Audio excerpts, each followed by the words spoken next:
ஒரு ப்ராப்பர்ட்டி ஒன்று அவங்க மேலே அது ஒரு மார்ட்கேஜில் இருக்குதுன்னு வச்சுக்கோங்க.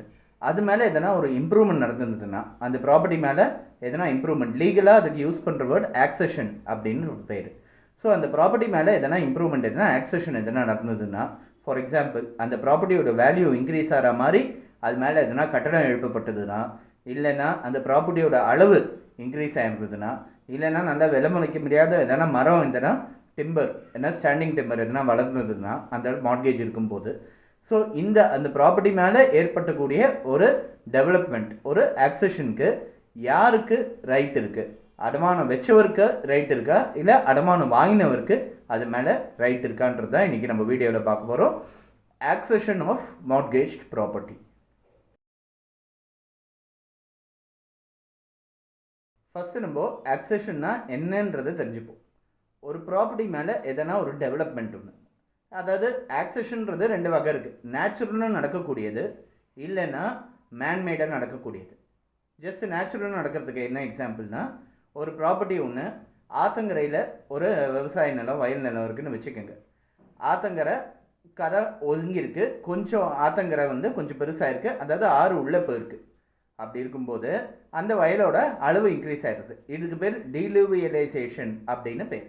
அந்த ஆற்றோட அளவு குறையும் போது, சுருங்கும் போது அந்த வயலோட அளவு இன்க்ரீஸ் ஆகிடுறது. ஸோ இந்த வயலோட ப்ராப்பர்ட்டியோட அளவு இன்க்ரீஸ் ஆகிடுறதுன்றதுனால இது ஒரு ஃபார்ம் ஆஃப் ஆக்சஷன். இந்த மாதிரி ப்ராப்பர்ட்டிஸ்க்கெல்லாம் பட்டால ஒரு மெஷர்மெண்ட் இருக்கும், ஆனால் சேல் டீடில் வேற ஒரு மெஷர்மெண்ட் இருக்கும். ஏன்னா அங்கே முன்னாடி ஆத்தங்கரை இருந்தது, அதனால சேல் டீடு வாங்கும்போது, அந்த ப்ராப்பர்ட்டி வாங்கும்போது பத்திரத்தை தாய் பத்திரத்தில் அதில் இருக்கிற மெஷர்மெண்ட் வேறு, அதுக்கப்புறம் அந்த ஆக்சஷனுக்கு அப்புறம் அந்த பட்டாவில் இருக்கக்கூடிய மெஷர்மெண்ட்ஸ் வேறு. இந்த மாதிரி ப்ராப்பர்ட்டிஸ்லாம் இருக்குது. சரி, இது நேச்சுரல் ஆக்சஷன்னு சொல்ல முடியும். மேன்மேட் ஆக்சஷன் என்னென்ன அப்படின்னு பார்த்தோன்னா, ஒரு வீடு ஒன்று, ஒரு லேண்ட் ஒன்று வாங்குகிறாங்க, அது மேலே ஒரு வீடு ஒன்று கன்ஸ்ட்ரக்ட் பண்ணுறாங்க. லேண்டை மார்ட்கேஜ் வச்சுட்டு அந்த லேண்ட் மார்ட்கேஜ் வச்சு வந்த பணத்தில் அது மேலே ஒரு வீடு ஒன்று கன்ஸ்ட்ரக்ட் பண்ணுறாங்கன்னு வச்சுக்கோங்க. அது மேன்மேட் ஆக்சஷன். இல்லை ஒரு லேண்ட் ஒன்று வாங்கிட்டு அது மேலே எதனா கன்ஸ்ட்ரக்ட் பண்ணுறாங்கன்னா அது மேன்மேட் ஆக்சஷன்னு சொல்ல முடியும். ஸோ நேச்சுரல் ஆக்சஷன்றது ஒரு பக்கம் இருக்குது, மேன்மேட் ஆக்சஷன்ன்றது ஒரு பக்கம் இருக்குது. எது இந்த ப்ராப்பர்ட்டியோட மதிப்பை கூட்டுமோ அதுக்கு பேர் ஆக்சஷன்ன்றது பேர். ஸோ இந்த மாதிரி காரியங்கள் நடந்ததுன்னா, இந்த மாதிரி விஷயங்கள் நடந்ததுன்னா அந்த ப்ராப்பர்ட்டியோட மதிப்பு கூடுன்றது தான் நம்மளால் தெரிஞ்சுக்க முடியுது. இதுக்கு பேர் ஆக்சஷன் அப்படின்றது பேர்.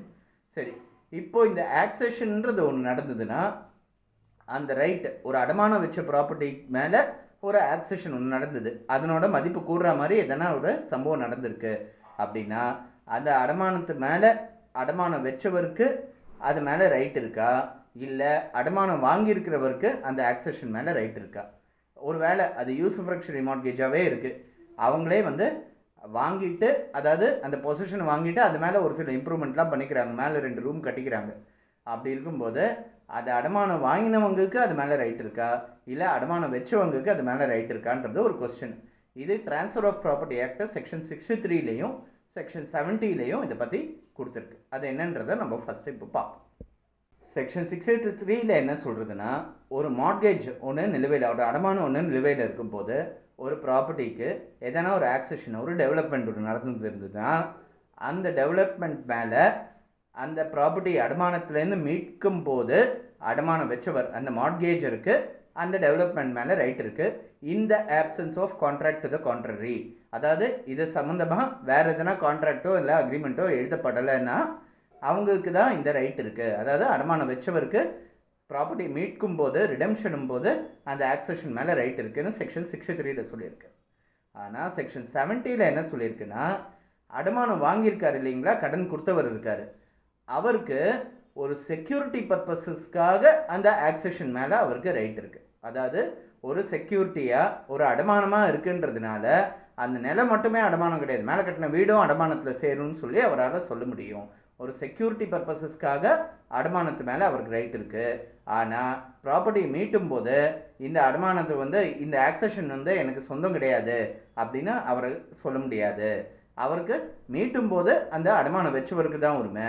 ஆனால் ஒரு செக்யூரிட்டிக்காக அடமானம் வாங்கினவருக்கு அது மேலே ஒரு சில ரைட்ஸ் கிரியேட் பண்ணப்படுறது. இதுதான் செக்ஷன் 63 செக்ஷன் 70ல் கொடுத்துருக்கு. இந்த செக்யூரிட்டி பர்பஸஸ்க்காக ஏன் வந்து அதையும் சேர்ந்து எடுத்துக்கணும்னா, ஒரு நிறைய இடத்துல ஒரு வீடு ஒன்று ஒரு கேஸில் கூட நடந்தது.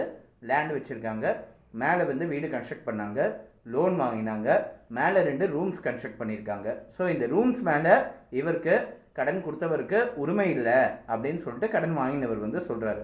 அப்போது வந்து இதை சொல்கிறாங்க, செக்யூரிட்டி பர்பஸஸ்க்காக நான் ஜப்தி பண்ணுறது மேலே இருக்கிற ரூம் மட்டும் நீங்களாக மிச்ச ப்ராப்பர்ட்டியை நான் ஜப்தி பண்ணணுன்றது இல்லை, மொத்த ப்ராப்பர்ட்டியும் நான் ஜப்தி பண்ணுறதுக்கான உரிமை எனக்கு இருக்குது அப்படின்னு சொல்லி அந்த கடன் கொடுத்தவர் வந்து சொல்கிறாரு. இது செக்ஷன் 70 அது கீழே வருது. ஸோ இது சம்மந்தமாக ஒரு கேஸ் ஒன்று 1945 பாம்பே ஹைகோர்ட் கேஸ் இது. பட் இது பெட்டர் அண்டர்ஸ்டாண்டிங்காக இந்த பழைய கேஸை நம்ம பார்த்தோம்னா இந்த ஆக்சஷன்னா என்ன, அதனோட வேல்யூ என்னன்றது இந்த கேஸ்லேருந்து நமக்கு புரியும். கேஸோட பேர் லக்ஷ்மண் நக்கடி வர்சஸ் காஷிபாய் தினகர் ஜோக் அப்படின்னு சொல்லி ஒரு கேஸு. இதில் என்னென்னா, ஒருத்தர் சிம்பிளாக அடமானம் வாங்கியிருக்காரு, ஒரு பர்டிகுலர் கடை ஒன்று இருக்குது, அதை அடமானம் வாங்கியிருக்காரு. அதுக்கப்புறம் வந்து சரியாக பணம் கொடுக்கல, அதனால் அந்த ஃபோர்க்ளோஷருக்காக அப்ளை பண்ணியிருக்காரு. கோர்ட்டு என்ன தீர்ப்பு கொடுத்துருக்காங்கன்னா, வருஷத்துக்கு 150 ரூபா வீதம் 2700 ரூபா வந்து அடமானம் வச்சவர் வந்து பாரோவர் கடன் வாங்கினவர் வந்து கொடுக்கணும். வருஷம் 150 ரூபா கொடுத்துட்டு வரணும்.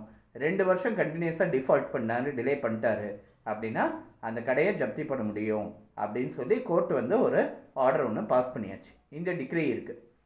இப்படி இருக்கும்போது ஒரு 2-3 வருஷம் ஆன அப்புறம் ஒரு நெருப்பு வந்து அந்த கடை வந்து எரிஞ்சு போயிடுச்சு.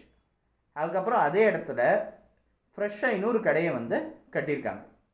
ஸோ இவர் என்ன சொல்கிறாரு, புதுசாக கட்டப்பட்ட கடைக்கு வந்து இந்த டிகிரி வந்து செல்லுபடி ஆகாது, இது பழைய கடைக்கு மட்டும்தான் பொருந்தும், அந்த கடை தான் நெருப்பில் எரிஞ்சு போச்சு, அதனால இந்த டிகிரி வந்து புதுசாக கட்டப்பட்ட கடைக்கு செல்லுபடி ஆகாது அப்படின்னு சொல்லி இவர் வந்து பாம்பே ஹைகோர்ட் முன்னாடி வந்து நிற்கிறார்.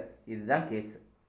ஸோ இந்த பர்டிகுலர் கேஸில் பாம்பே ஹைகோர்ட் என்ன சொல்கிறதுனா, இது வந்து ஒரு ஆக்சஷன், அதாவது கடை நிலமா ஆயிடுச்சு நெருப்புனால, அதுக்கப்புறம் ஃப்ரெஷ்ஷாக இன்னொரு கடையை கட்டுறாங்க. ஸோ இது ஆக்சஷன். செக்ஷன் 70 கீழே என்ன சொல்கிறது, for the purpose of security ஒரு மார்ட்கேஜி அவங்க வந்து இந்த ஆக்சஷன் ப்ராப்பர்ட்டியை வந்து ஜப்தி பண்ண முடியும் அப்படின்றத போட்டிருக்கு. ஆனால் செக்ஷன் 63ல் மீட்டும் போது இவங்களுக்கு தான் சொந்தம்னு போட்டிருக்கு. ஸோ இவர் மீட்டும் போது இவருக்கு தான் சொந்தம், ஆனால் அப்படி இல்லை. இப்போது ஃபார் பர்பஸ் ஆஃப் செக்யூரிட்டி அடமானத்துக்காக இந்த புதுசாக கட்டப்பட்ட கடை வந்து அடமானத்தில் செல்லுபடியாகும் அப்படின்னு சொல்லி ஹைகோர்ட் சொல்லியிருக்காங்க. இன்னொரு கேள்வியும் இந்த கேஸில் கேட்குறாரு, இது வந்து மார்ட்கேஜுக்கு தான் செல்லும், இது மார்ட்கேஜ் கிடையாது, கோர்ட்டு இருந்து டிகிரி கொடுத்தாச்சு, ஸோ ஒரு டிகிரி பேஸ் பண்ணி இருக்கிறதுல வந்து இந்த மார்ட்கேஜ் சம்மந்தப்பட்ட செக்ஷனை எப்படி அப்ளை பண்ணுவீங்க அப்படின்னு சொல்லும்போது அந்த இன்டர்பிரேஷன் இங்கே கொடுக்க முடியாது. இந்த மார்ட்கேஜ் மூலமாக வந்த ஒரு டிகிரி தான், அது மட்டும் இல்லை இதுலேருந்து அந்த ப்ராப்பர்ட்டியை அட்டாச்சும் பண்ணியிருக்காங்க, அப்படி இருக்கும்போது இது வந்து டோட்டலாக செல்லுபடியாகும் அப்படின்னு சொல்லி ஹைகோர்ட் வந்து தீர்ப்பு கொடுத்துருக்கு. அந்த புது கடையையும் அட்டாச் பண்ணலாம், அதுவும் ஒரு ஆக்சஷன் ஆன ஒரு ப்ராப்பர்ட்டி அப்படின்னு சொல்லி கன்சிடர் பண்ணி பாம்பே ஹைகோர்ட் 1945 கொடுக்கப்பட்ட ஒரு தீர்ப்பு. ஸோ இதெல்லாம் பெட்டர் அண்டர்ஸ்டாண்டிங்காக பழைய கேசஸ் இதை வந்து பார்க்குறது வந்து நமக்கு ரொம்ப யூஸ்ஃபுல்லாக இருக்கும்.